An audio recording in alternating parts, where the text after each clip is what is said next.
going to lie, it's a dark show. When I watch scary films or TV, I sort of cry. Oh, God. Jessica, great to see you. We're going to talk to you about your new thriller, The Devil's Hour. How would you describe it to the listeners here? I would describe it as a kind of relentless horror mystery. Lucy Chambers, who I play, wakes up at 3:33 a.m. every morning and has done her whole life, and we all know how horrible it is waking up at that time. But she's waking up from a kind of horrific nightmare that she doesn't remember. Just has that awful cold sweat, panic, heart beating, just your average. Yeah, lovely. She has an 8-year-old son who is sort of an emotionless blank, so that's not ideal. And a series of grisly crimes happen around her, but she doesn't know about them, but there's a detective investigating, and the only common denominator is her name. And then there's another section of the story which is Peter Capaldi, who's like the spine of the show, and he's a very sinister presence who's hunting Lucy down as well. It's very difficult to... Yes, no. It is that, but it's really like intriguing because of that, I think. There's lots going on, so you're kind of like, what? Who's this? And why are we following this person now? I can't compare it to anything else because there's like a 3-strand genre storyline to it, and that's what really attracted me to it. Actually, it's such a page turner, and I can't quite say what it is. Yeah. I loved how spooky it is. It's really spooky, and the fact that it's sort of set in a modern house. Like Lucy lives in this kind of quite modern house. Yeah. So quite a nice house, actually. We were saying quite a lot of. I was surprised when I walked on set how nice the house was. I was like, Lucy's doing all right. Yeah, better than I thought she was. It's only her and her son. I was like, this. A lot of space. A lot of rooms. A lot of rooms. And Lucy's a social worker, right? She's a child protection officer. She's quite high up in her job, so she's got loads of responsibility. They're clearly paying her a lot. Paying her very well. Or her husband has helped her out. Or maybe she's just, I don't know, maybe she's really good with saving. We don't know. Whole backstory. We never get that mortgage broker backstory, do we? In a way, you could say that is the more scary subject at the moment. Terrifying subject. But no, it's so spooky. Sinead, you were terrified by the child. Okay, I mean, any child in a horror like TV show, film is scary. This one, Isaac, and I wondered, did he ever try and scare you when the cameras weren't rolling? Because that's what I would do if I was that kid. This is his debut, so he was a real find. We were doing recalls with other kids, and it was clear, it was like, oh, that's him. He's absolutely terrifying. Really? Right. Yeah. And it's amazing, because he's, how old is he? He was 8 when we were filming. He is so scary. I know. So scary. But he's also a really well-adjusted 8-year-old, so that's the weird thing, that he'd just sort of flip out of it and then just be Benji and sort of be totally cool, and then he'd just like, the curtain would come down and he'd be Isaac again. But he was great. I mean, I have a 3-year-old, and my 3-year-old would come in to our bedroom whilst we were filming this with his little sweaty finger and touch my cheek. I mean, it was loving for him, but for me, sinister, and be like, Mummy, it's only me. And I'm like, oh God, filming that and having that happen at the same time. I was just like, I can't. Because is it scary on set? I have a really bad habit of when I watch scary films or TV, I sort of cry. It's really lame.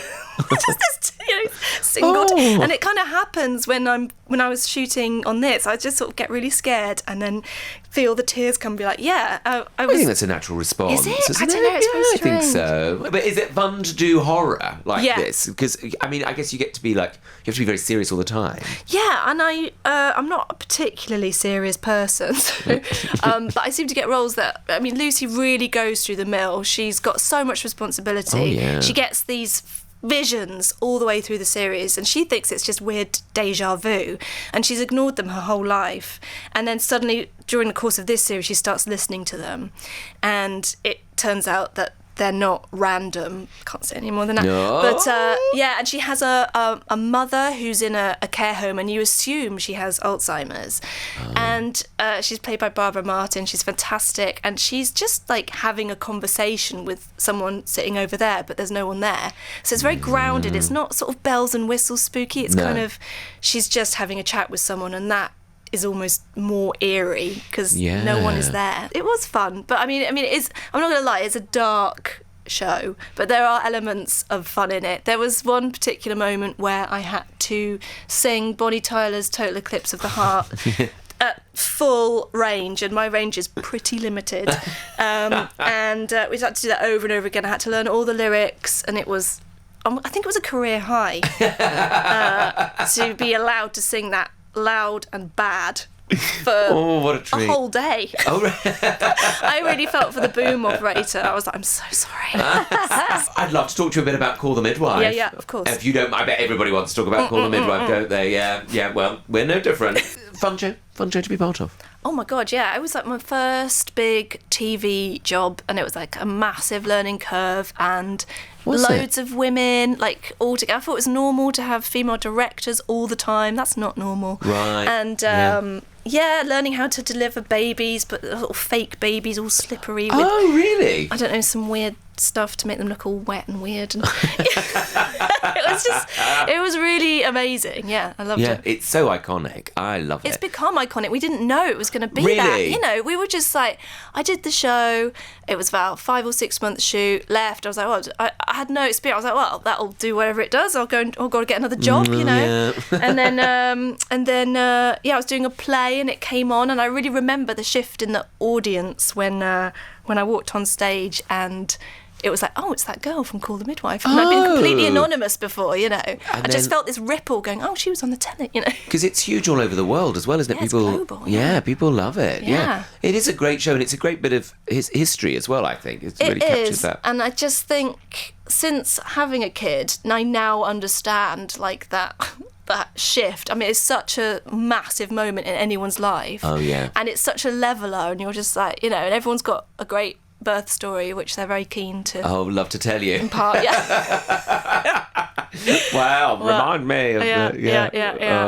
Do you think you could deliver a baby now because you've been on the show? I would give it a go. You'd give it a go. It's a lot of pop on the kettle and get me some clean towels. That's a big I'd just part go of and it, put the kettle on, yeah. Just go and have a cup of tea. Yeah. Yeah. Oh God, when I was in labour, we tried to have a home birth. It didn't work out. It was absolutely fine, but my husband just spent the whole time like trying to fill the birthing pool, and he broke the kitchen tap while he was all in a panic. You know?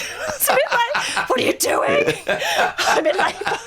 It was just. What? So you had a birthing pool at home? Yeah, you can do that. Yeah, if you want to go for home birth. It didn't work out in the end, which is absolutely fine. But yeah.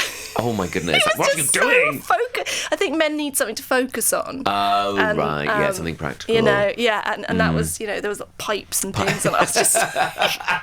Please, for goodness sake. I'm giving birth. So. Oh, yeah. But, I mean, the miracle of childbirth. My friend Susie is also obsessed with it. We often talk about it. And my partner's obsessed with it too. He watches it as his, like, comfort viewing. Yeah, it is very comforting. I think it's quite cathartic to watch it. And I think they've moved to the 60s now, haven't they? Which is a big change in Yes. things. But, yeah, it was sort of a really special show. I thought it was great when we were filming it. And I remember one, I think it was a focus puller, was like, this is going to do really well. And I was like, I was like, oh, okay. But it did. It really exploded, yeah. I like to annoy my friend Susie and my boyfriend by doing impressions of the various midwives. My favourite one to do is Mrs. Turner, the doctor's wife. Yes. Dr. Turner. Dr. Tina Turner. No. Oh, no, I don't Scottish. think you should go on that train. I don't trust those electric trains at all. That sort of thing. Yes. I like to reenact scenes from it. Yeah. Which is probably a bit insulting. No, Laura would love that. Well, The Devil's Hour is absolutely brilliant. All 6 episodes are available from this Friday, the 28th of October, on Amazon Prime Video via Sky Q. Jessica Raine, you are a wonderful person. I'm so thrilled to have met you. Oh, Thanks me for too. coming Thank in to you. see us. The Devil's Hour, it's brilliant. You'll love it.